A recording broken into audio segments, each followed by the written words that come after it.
स्वागत है आपका एक और न्यू वीडियो लेक्चर के अंदर। पिछले वीडियो लेक्चर के अंदर हमने लिस्ट ऑफ फंडामेंटल ड्यूटीज़ को देखा था, जो कि 42nd कॉन्स्टिट्यूशनल अमेंडमेंट एक्ट 1976 के अंदर जो लाई गई थी, उसके द्वारा 10 फंडामेंटल ड्यूटीज़ जो है वो हमारे कॉन्स्टिट्यूशन के अंदर इनकॉर्पोरेट की गई थी। अगर बात करें हम फंडामेंटल ड्यूटीज़ की, तो वो स्वर्ण सिंह कमेटी के द्वारा सजेस्ट की गई थी। उनके द्वारा सजेस्ट की गई थी 8 फंडामेंटल ड्यूटीज़, लेकिन जब कॉन्स्टिट्यूशन में इनकॉर्पोरेट की गई कांग्रेस गवर्नमेंट के द्वारा, तो उस समय उन्होंने कितनी फंडामेंटल ड्यूटीज़ को हमारे कॉन्स्टिट्यूशन के अंदर इनकॉर्पोरेट किया, वो हमारी 10 फंडामेंटल ड्यूटीज़ थी। तो उसी के साथ हमारा 1.3 जो था वो ख़त्म हो गया था। अब जो है हमारा 1.4 है, ये लास्ट सब यूनिट है हमारे यूनिट फर्स्ट का, और हम डिस्कस कर रहे हैं सेमेस्टर सेकंड की इंडियन गवर्नमेंट एंड पॉलिटिक्स की सीरीज स्टार्ट कर रहे हैं, जिसमें हम हर एक यूनिट्स को कवर करेंगे विद नोट्स के साथ। और अब हम डिस्कस करेंगे कि जो अमेंडमेंट है कॉन्स्टिट्यूशन के अंदर किस तरह से लाई जा सकती हैं, और जो अमेंडमेंट का प्रोसीजर है वो कौन से आर्टिकल्स के अंदर दिया गया है। ये यहाँ पे ये लिखते हैं कि जैसे हर एक कॉन्स्टिट्यूशन के अंदर क्या होता है कि अमेंडमेंट का प्रोसीजर्स दिए होते हैं कि किस तरह से कॉन्स्टिट्यूशन के अंदर अमेंडमेंट की जाएंगी, और उसी तरह क्या होता है कि हमारे इंडियन कॉन्स्टिट्यूशन के अंदर भी अमेंडमेंट का प्रोसीजर जो है वो दिया गया है, ताकि जब हम जो हमारी चेंजिंग कंडीशंस हैं, चेंजिंग सर्कमस्टांसेस हैं, आने वाले टाइम के साथ हम एडजस्ट कर सकें अपने आप को। उसके लिए क्या होता है कि हमारे कॉन्स्टिट्यूशन के अंदर अमेंडमेंट का प्रोसीजर दिया होता है। मैं आपको बता दूं कि एक कंट्री के लिए सबसे बुरी चीज़ पता क्या हो सकती है, कि उस कंट्री का जो है वो कॉन्स्टिट्यूशन अमेंडमेंट नहीं हो सकता। क्यों? कि वो जब वो कॉन्स्टिट्यूशन बनाया गया, जैसे हम इंडिया के केस में देखें तो हमारा कॉन्स्टिट्यूशन 1950 मतलब 1950s में बनाया गया था, ठीक है? तो उस समय की जो नीड्स थी, उस समय के जो सर्कमस्टांसेस थे, उसके बेसिस पे क्या किया गया, कॉन्स्टिट्यूशन को फ्रेम किया गया। लेकिन अब कितना चल रहा है हमारे 2000 मतलब 2025 चल रहा है, ठीक है? तो अभी के टाइम पे जो हमारी नीड्स हैं या सर्कमस्टांसेस हैं या जो मतलब कुछ भी हो सकता है, वो क्या चीज़ें जो है वो हमारी चेंज हो चुकी हैं।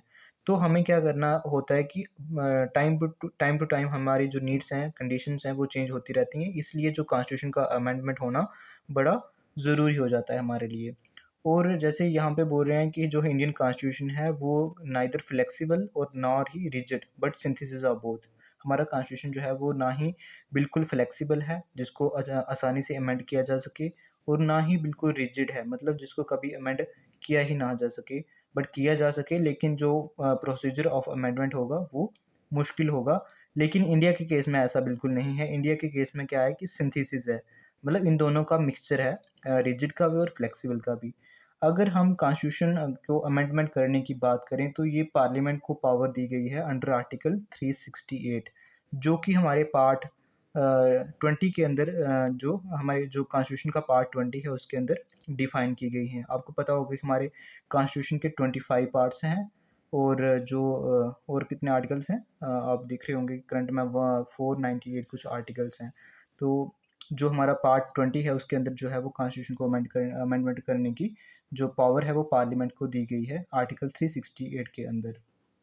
और जो जुडिशरी है उसने ये भी डिक्लेयर किया है कि जो पार्लियामेंट है वो basic structure of the constitution को अमेंड नहीं कर सकती ही करती है, ठीक है, कर सकती है। तो बेसिक स्ट्रक्चर ऑफ कॉन्स्टिट्यूशन पहले इनिशियली जो जुडिशरी के द्वारा डिफाइन नहीं किया गया था, लेकिन जब लेटर जजमेंट्स आते हैं, जब वो कुछ केसेस को इंटरप्रेट करते हैं, तो उस समय वो धीरे-धीरे जो है वो कुछ चीज़ों को जो बेसिक स्ट्रक्चर्स के अंदर इंक्लूड करती जाती है।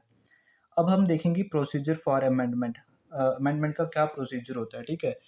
तो जो आर्टिकल 368 के अंदर जो पावर दी गई हैं पार्लियामेंट को, उसी के बेसिस पे हम देखेंगे। पहला जो इसके अंदर पॉइंट ऐड किया गया है वो है कि an amendment of the constitution can be initiated only by the introduction of a bill. अगर आपको कॉन्स्टिट्यूशन के अंदर कोई अमेंडमेंट करनी है, तो आपको सबसे पहले क्या करना है कि किसी भी हाउस ऑफ पार्लियामेंट के अंदर इंट्रोडक्शन करनी है किसकी, बिल की। और जो आप जो बिल जो है वो सिर्फ पार्लियामेंट के अंदर ला सकते हो, स्टेट लेजिस्लेचर के अंदर नहीं ला सकते। तो ये पहली कंडीशन रहती है किसी भी कॉन्स्टिट्यूशन को के अंदर अमेंडमेंट करने के लिए। उसके बाद हमारा जो सेकंड पॉइंट आता है वो आता है कि the bill can be introduced by either minister और by a private member, does not require prior permission of the president. मतलब जो बिल इंट्रोड्यूस किया जाएगा पार्लियामेंट के अंदर, उसके अंदर क्या होता है कि वो किसी भी मिनिस्टर के द्वारा या किसी भी प्राइवेट मेंबर के द्वारा इंट्रोड्यूस किया जा सकता है, और उसको परमिशन की ज़रूरत नहीं होती, प्रेसिडेंट की परमिशन की ज़रूरत नहीं होती for the introduction of bill in either house of parliament, like in Rajya Sabha और इन लोकसभा। ठीक है। उसके बाद जो थर्ड कंडीशन रहती है वो रहती है कि the bill must be passed in each house by a special majority. मतलब जो बिल है वो स्पेशल मेजोरिटी के साथ पास होना चाहिए। वो मेजोरिटी कौन सी होती है कि majority of the total membership of the house, मतलब जितनी टोटल मेंबरशिप है ना, मान लो 543 जो लोकसभा की टोटल मेंबरशिप है, तो उसमें मेजोरिटी होनी चाहिए, मतलब आधे से ज़्यादा 50% से ज़्यादा होनी चाहिए।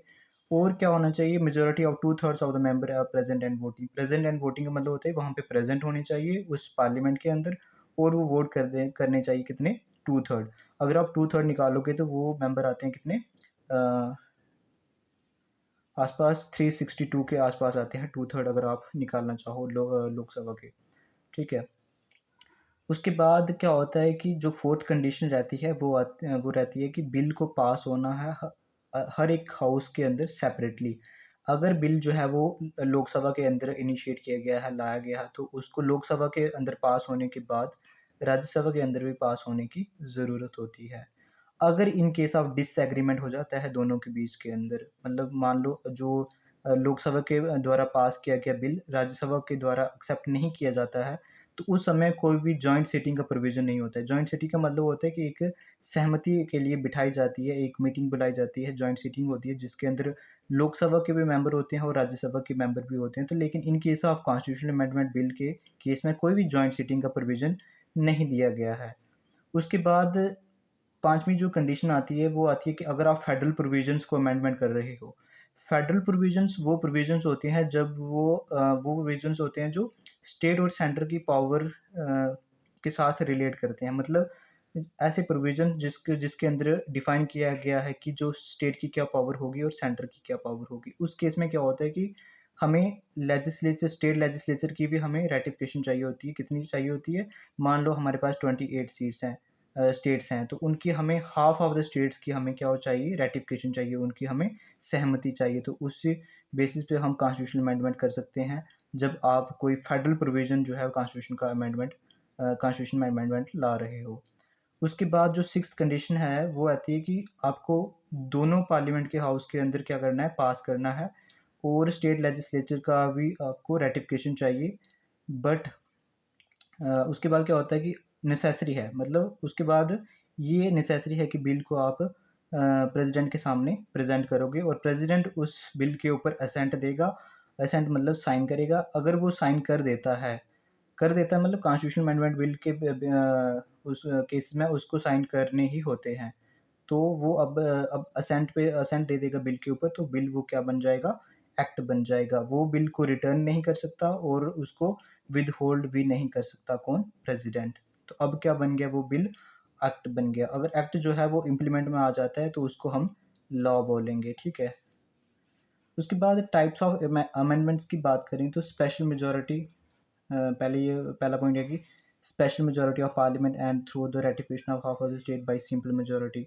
मतलब सिंपल मेजोरिटी की बात ये कह रहा है कि जो स्टेट्स होंगी उनकी हमें हाफ ऑफ द स्टेट की रेटिफिकेशन चाहिए, हाफ ऑफ स्टेट की हमें सहमति चाहिए। स्पेशल मेजोरिटी की केस अगर आपकी पार्लियामेंट के अंदर स्पेशल मेजोरिटी मिल जाती है और हाफ ऑफ द स्टेट के अंदर आपको रेटिफिकेशन मिल जाती है, सहमति मिल जाती है, तो आप किसी भी मतलब कॉन्स्टिट्यूशन के अंदर अमेंडमेंट ला सकते हो अगर आपको किसी फेडरल प्रोविजन को अमेंडमेंट करना है। उसके बाद कहता है कि by a simple majority of parliament, that is majority of the member of each house present and voting, like ordinary legislative process, notable the amendment can no deemed to be amendment to the constitution for the purpose of article 368। इसको आप नहीं भी करो तो भी कुछ चलेगा। ठीक है। उसके बाद ये भी छोड़ सकते हो। उसके बाद कहता है कि by simple majority of parliament, simple majority के तहत आप क्या कर सकते हो। ठीक है। तो several provision of the constitution can be amend by simple majority. बहुत सारे प्रोविजंस ऐसे हैं कॉन्स्टिट्यूशन के अंदर जिनको आप सिंपल मेजोरिटी के साथ अमेंडमेंट ला सकते हो to houses of parliament outside the scope of article 368। जैसे अगर आपको किसी भी स्टेट को ऐड करना है या कोई भी न्यू स्टेट को एस्टेब्लिश करना है तो आप वो सिंपल मेजोरिटी के साथ कर सकते हो। अगर आपको न्यू स्टेट या उसके एरियाज़ को अल्टर करना है, उसका नेम चेंज करना है, उसकी बाउंड्रीज़ को चेंज करना है, या जो एग्जिस्टिंग स्टेट है उनका कुछ आपको उसके अंदर कुछ बदलाव लाना है, ये आर्टिकल हमारे 3 के अंदर दिया गया है, may be if I am not mistaken. तो ये पावर भी जो है पार्लियामेंट को दी गई है, वो ऐसा कर सकती है बाई सिंपल मेजॉरिटी के साथ। अगर स्टेट के अंदर क्या करना है आपको, लेजिस्लेटिव काउंसिल को अबॉलिशन करना है या उसका क्रिएशन करना है, वो भी पार्लियामेंट कर सकती है बाई सिंपल मेजॉरिटी। उसके बाद salaries and allowance of the member of parliament, ये भी सिंपल मेजॉरिटी के साथ पार्लियामेंट कर सकती है। उसके बाद use of English language in the parliament, मतलब ये सारे वो चीज़ें जो है वो सिंपल मेजॉरिटी के साथ पार्लियामेंट कर सकती है, ठीक है। उसके बाद हम देखेंगे by special majority of parliament. Special majority के साथ पार्लियामेंट क्या कर सकती है, ठीक है। The maximum number of the provision in the constitution need to be amended by special majority. जो हमारे कॉन्स्टिट्यूशन के अंदर जो प्रोविजंस हैं उसके लिए हमें क्या चाहिए होती है, स्पेशल मेजॉरिटी चाहिए होती है। That is most of the total member are present in each houses and 2/3 of member each house is present and voting। वही बोला है कि आपको क्या चाहिए, जितने भी टोटल मेंबर्स हैं ना उससे आप टोटल मेंबर्स में आपको मोस्ट चाहिए, मतलब 50% से ज़्यादा चाहिए, और 2/3 मेंबर प्रेजेंट एंड वोटिंग चाहिए। 2/3 मतलब 2/3 का आ गया। अगर मान लो पूरे पूरे मेंबर वहाँ पे प्रेजेंट है, 543 मेंबर प्रेजेंट है, तो उसका 2/3 निकालने के लिए आप कैलकुलेशन कर सकते हो, जिसका आएगा 362 के आसपास। तो इतने मेंबर यहाँ पे प्रेजेंट और वोटिंग करने के लिए होने चाहिए। उसके बाद कहता है कि वहाँ पे प्रेजेंट एंड वोटिंग अगर वैकेंसीज और एब्सेंट्स, मतलब कि अगर लोग वहाँ पे जैसे एमएलएज या एमपीज जो हैं वो वहाँ पे नहीं आए हैं, उस दिन एब्सेंट हैं या कोई वैकेंसीज है, उसके अलावा ये बात कर रहा है। तो मतलब बोल रहा है कि द एक्सप्रेशन टोटल मेंबरशिप का मतलब है कि total number of the members comprising the houses, मतलब जितने भी हाउस के अंदर मेंबर्स हैं ना उनको कंप्राइज करके, इरिस्पेक्टिव उनको छोड़ के जो वहाँ पे नहीं आए हैं और जिनकी जो वैकेंसीज पड़ी हुई हैं खाली खाली उसके अंदर, ठीक है। तो स्पेशल मेजोरिटी के तहत आप किन किन चीज़ों को अमेंडमेंट कर सकते हो, फंडामेंटल राइट्स को और directive principles of state policies को। उसके बाद special majority of parliament and the consent of the state, state की कंसेंट के साथ और स्पेशल मेजॉरिटी के साथ आप क्या कर सकते हो। मैंने आपको बताया कि आप फेडरल स्ट्रक्चर को अमेंड कर सकते हो। आपको क्या चाहिए होता है, half of the state legislature की रेटिफिकेशन चाहिए होती है, मतलब अगर आपके पास 28 सीट हैं तो आपको हाफ ऑफ स्टेट्स की सहमति चाहिए। और क्या होता है कि इफ़ वन मतलब अगर कोई भी मतलब if one or some are all the remaining state take no action on the bill, it does not matter the moment half of the state give their consent, the formality is completed। अब बाकी की states जो हैं वो कुछ भी नहीं करती हैं, तो उस केस में अगर हाफ ऑफ द स्टेट जो है वो कुछ अपना असेंट दे देती हैं तो उस समय फॉर्मेलिटी जो है वो कंप्लीट हो जाएगी। और इसके जो लिमिट है स्टेट की रेटिफिकेशन की कोई भी हमें बताई नहीं गई है, ठीक है। तो following provision can be amend in this way, जो प्रोविजंस हैं वो कौन कौन से अमेंड किए जा सकते हैं भाई, सिंपल मेजॉरिटी स्पेशल मेजॉरिटी के साथ और कंसेंट ऑफ द स्टेट के साथ। पहला आ गया extent of executive power of the union and the state, मतलब जो स्टेट की एग्जीक्यूटिव पावर होगी ना उसको अमेंड किया जा सकता है bye consent of the state and the special majority of the parliament. उसके बाद बोलता है कि distribution of legislative power between the union and the state, जो लेजिस्लेटिव पावर्स होंगी, कानून बनाने लॉ मेकिंग की पावर्स होगी यूनियन और स्टेट के बीच में, उसको डिस्ट्रीब्यूट करने का जो भी कोई अमेंडमेंट लाया जाएगा वो इसी के तहत लाया जाएगा by special majority of parliament and the consent of the states. अगर जीएसटी की बात करें तो वो भी जो है वो स्टेट की consent, half of the state की कंसेंट के सहमति के साथ लाया गया था। उसके बाद अगर हम बात करें सेवन शेड्यूल की, सेवन शेड्यूल के अंदर 3 लिस्ट्स आती हैं, स्टेट लिस्ट, यूनियन लिस्ट और कॉन्करेंट लिस्ट।